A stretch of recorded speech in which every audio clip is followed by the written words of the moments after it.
triplex villas at Kollur, APR Projects.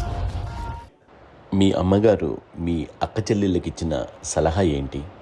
అంటే ఇండిపెండెంట్గా ఉండమంటారు అమ్మ, ఎవరిని డిపెండ్ అవ్వద్దు, నీ పిల్లలు నువ్వే జాగ్రత్తగా నేర్చుకో, ఎవరినైనా చేయకు, డిపెండెంట్గా పెట్టద్దు అని ఆవిడ మాకు బాగా ఎప్పుడు ఎక్కువ చెప్పిండేది. నాకు కొంచెం టఫ్ టైమ్స్లో కూడా ఆమె నీ పాటు నువ్వే ఉండాలి, ఎవరి దగ్గర ఉండదు, ఎవరింట్లో ఉండదు, మా దగ్గర కూడా ఉండదు, నీ ఇద్దరు లిమిట్గా నువ్వే ఉండాలి. అది కష్టం కదండి అట్లా చెప్పడం. చెప్పారు చాలా తక్కువ చెప్పారు, బట్ నాకు అదే ఇచ్చే ధైర్యం. ఇండిపెండెంట్గా అట్లా ఒకరి దగ్గర ఉంటే నీ గౌరవం తగ్గిపోతుంది, ఎక్కడ ఉండదు. అది చాలా నాకు చాలా ఇన్స్పైరింగ్ ఉండేది అమ్మ మాటలు. అది ఇప్పుడు కూడా అది చాలా హ్యాపీగా అనిపిస్తుంది అని చెప్పింది. అంతే కదా, ఇప్పుడు మనకి ఏదైనా రోగాలు వస్తే చేస్తాను దాన్ని బాధపడుతుంది మనమే, బట్ తగ్గించే వాళ్ళు కన్సర్న్ చూపించే డాక్టర్స్ ఒట్టుకోలు ఇద్దరు కింద ఉండొచ్చు, కానీ పోరాడాల్సింది మనమే. నాకు సార్ కొంచెం ఏదో ఒక డిప్రెస్డ్ ఇదేదో వస్తే ఫేస్ ఒకటి నేనేదో ఇంకా మా అందరి నుంచి నేనేదో సపరేట్ అయిపోయినట్టు ఒక సిచ్యువేషన్ వచ్చినప్పుడు అమ్మ నన్ను పట్టుకుని sir I'm there for you. Yes, ఎవరు నో అన్న ఎస్ అన్న ఫ్రెండ్స్ కానీ ఎవరైనా సరే ఎప్పుడు కూడా అలోన్గా మటుకు అనుకోకు, నేను నాన్న ఆవిడ నన్ను పట్టుకొని ఇచ్చిన అఫెక్షన్ లేదా ఫీలింగ్ అసలు బలం అన్నమాట. ఇంకా ఏంటంటే ఏమన్నా చేయగలను, నేను పర్లేదు ఇంట్లో నాకేం ఏదైనా సాధించగలను అని ఒక భరోసా తల్లి దగ్గర నుంచి రావడం అనేది నాకు ఎవరు అవసరం లేదనిపించింది. అంత స్ట్రాంగ్గా ఆవిడ support, very strong, very practical. అంత స్ట్రాంగ్ చేసింది నాన్న చెప్పండి. మా పిల్లల విషయంలో మేము కూడా మేబీ అంత స్ట్రాంగ్ కాదేమో, సెన్సిటివ్గా ఉంటాం, కానీ అమ్మ మాటలు చాలా స్ట్రాంగ్గా ఉండి మమ్మల్ని కఠినంగా ఇలాగే ఉండాల్సింది, ఇలా ఉండండి అప్పుడే మీరు నేర్చుకుంటారు. ఇక్కడ అమ్మ పాజిటివ్నెస్ గురించి ఇంకో మాట చెప్పాలి.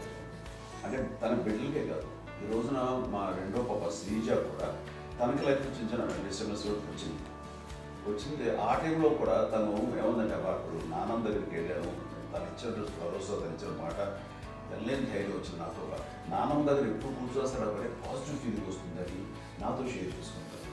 తను మాతో చెప్తుంటే అనిపిస్తుంది కరెక్ట్, అమ్మ ఏం పర్లేదమ్మా, లైఫ్ అంటే ఒకరితోనే అయిపోదు, ఆ ఒక్కరి వల్ల వాళ్ళ ఇన్ఫ్లుయెన్స్ తోటో వాళ్ళు మన మీద నియంత్రించడం కానీ మన బాధల్ని వాళ్ళు చేయడం అవుతాం. జస్ట్ నువ్వు నీ గురించి నీ మనసులో ఏదనిపిస్తే నీ గుడ్ ఫీలింగ్ ఏది వస్తుందో ఆ ఫీలింగ్ ప్రకారం వెళ్ళిపోదు. అంటే ఆ జనరేషన్ పీపుల్ ఎక్స్పెక్ట్ అలాగే అలా కాదు, ధైర్యం ఉండి అందరికీ ధైర్యం బాగా నూరుకొస్తారు. ఫాదర్ కూడా, మా నాన్నగారు కూడా అస్సలు ఎప్పుడు అనేవాళ్ళు, ఎప్పుడు మీరు పెట్టే చెయ్యి మీరు ఎప్పుడు పైన తప్ప తీసుకుని ఎలా ఉండకండి, చేతులు పెట్టకండి అనే అట్లాంటివి చెప్తుండేవాళ్ళు. అందుకని మాకు ఇట్లా ఇండివిజువాలిటీ మాకు బాగా ఎప్పుడు కూడా ఒకళ్ళని అడగడం అని, ఈవెన్ బ్రదర్స్ని అడగాలన్నా కూడా మాకు అది పడిపోయింది మైండ్లో, కొంచెం కష్టంగా ఉంటుంది. సో నాకు అంటే ఆవిడ మా అమ్మ ఏదన్నా కొంచెం డిప్రెస్ అయినా నేను చాలా ఎక్కువ అమ్మకి షేర్ చేసుకుంటే, అన్నయ్య కూడా లేడు, అన్నయ్య ఉన్నప్పుడు ఓకే, లేనప్పుడు నేనే ఎక్కువ షేర్ చేసుకున్నాను. బట్ ద బెస్ట్ థింగ్ మా అమ్మ దగ్గర నుంచి హగ్ అండి. ఈరోజు కూడా మా అమ్మని హగ్ చేసుకోకపోతే అంటే అది నాకు మా అందరిలోనూ, అంటే ఆవిడ పెద్ద చదువుకున్న వ్యక్తి కాదు, పెద్దగా బయటికి వెళ్ళి ఎక్స్పోజ్డ్ కాదు, కానీ ఇవాళ అన్నయ్య కానీ విజయ, మాధవి, నేను, కళ్యాణ్ బాబు ఈ రోజుకి టుగెదర్గానే ఉంటాం. మేబీ మాకు కొన్ని విషయాల్లో నాకు మా మాధవ్కి డిఫరెన్స్ ఆఫ్ ఒపీనియన్స్ ఉండొచ్చు, మా చెల్లికి మా అన్నయ్యకి అట్లా ఉండొచ్చు, ఉంటుందండి ఫ్యామిలీ అన్న తర్వాత. కానీ ద ఇన్విజిబుల్ బాండేజ్ మా అమ్మ ఇచ్చింది, ఆ లవ్ అండ్ ఎఫెక్షన్, హగ్, అవన్నీ ఆవిడ నాన్ వెర్బల్ అడ్వైజ్ ఏంటంటే అందరూ అలా కలిసి ఉండాలనేది ఆవిడ నుంచి మేము నేర్చుకున్నామండి. అది ఇట్స్ ఇస్ నాట్ వర్డ్లీ, అది నోటి మాటకు కాదు, అది వెర్బల్గా కాదు, నాన్ వెర్బల్గా చెప్పినటువంటి ఇది. సో అందుకని అది మాకు గొప్ప, మేమందరం ఇప్పుడు అలా ఉండడానికి కారణం, అంత కలిసి ఉండడానికి కారణం, మెయిన్ కారణం మా అమ్మ అండి.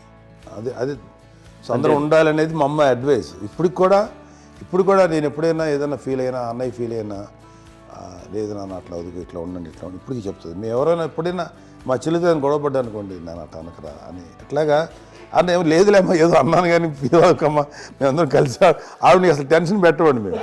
సో అలా అలా అది ఆవిడ నేర్పించింది. అలా కలిసి ఉండటం అనేటువంటి బాండేజ్ని ఆవిడ తన ఒక హగ్తో చెప్పింది. అన్నయ్య సినిమా చూడండి, జాదూకే చెప్పి అంటారు, అది మా అమ్మ దగ్గరే ఉందండి. శంకర్ దాదాలో చెప్తాడు చూడండి. ఇప్పుడు మోడ్రన్ వర్డ్స్లో చెప్పాలంటే మీ అందరికీ ఆవిడ ఒక వైఫై లాంటిది. Yes, you can say that. Yes yes. ఇంకొక అడ్వైజ్ కట్టేనండి, అమ్మ విషయంలో నేను గొప్పగా ఫీల్ అయ్యేది, కానీ చాలామంది పెద్దలు రిటైర్ అయిపోయి విశ్రాంతి తీసుకుంటున్నటువంటి పెద్దలందరూ కూడా ఆచరించే విధంగా ఒక విషయాన్ని నేను గమనించాను. ఇప్పుడంటే నా దగ్గర ఉంటుంది కాబట్టి ఉన్నాను. అమ్మ విడిగా ఇంకొక ఇంట్లో ఉండేది, 9 సంవత్సరాలు నాన్నగారు దూరం అయిన దగ్గర నుంచి ఉండేది.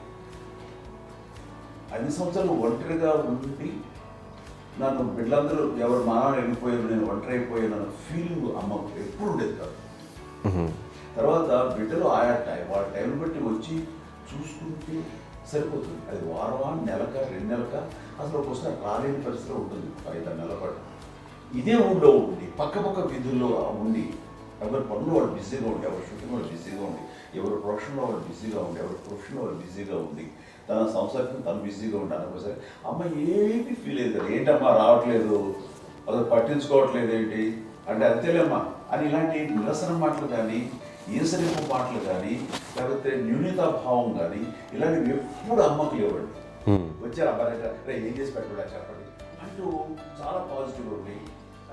ఇప్పటికీ కూడా తను సపరేట్ కిచెన్ మా ఇంట్లో ఎంతో ఉంటుంది, వేరే కిచెన్. ఎందుకంటే అమ్మకి మోస్ట్ స్ట్రెస్ బస్టర్ వచ్చేసినా లేకపోతే ఏదో రిలీఫ్ ఏంటంటే తన కిచెన్లో కూర్చొని వండి అందరికి పెట్టాం.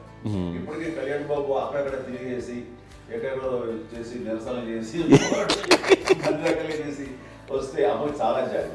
ఆడేదో ఇంక మేము గుడ్లో కష్టపడుతున్నాం, కానీ ఆడి ఎంతలో వెళ్ళేదో మీ టీవీలో వాటిలో అది ఎక్కువగా చూపించేసరికి వాడే కష్టపడతారు, మేము కష్టపడలేదు ఫీల్ అమ్మకి. అందులో వాడు రాగానే ఎలా వచ్చేసావా అని అమ్మ ఎక్కడ కళ్యాణ్ బాబు అంటే ముందు అమ్మను కానీ ఎక్కడ కళ్యాణ్ బాబు తను ఎక్కడ ఉంటాడో ఏ ఉంటాడో తెలుసు.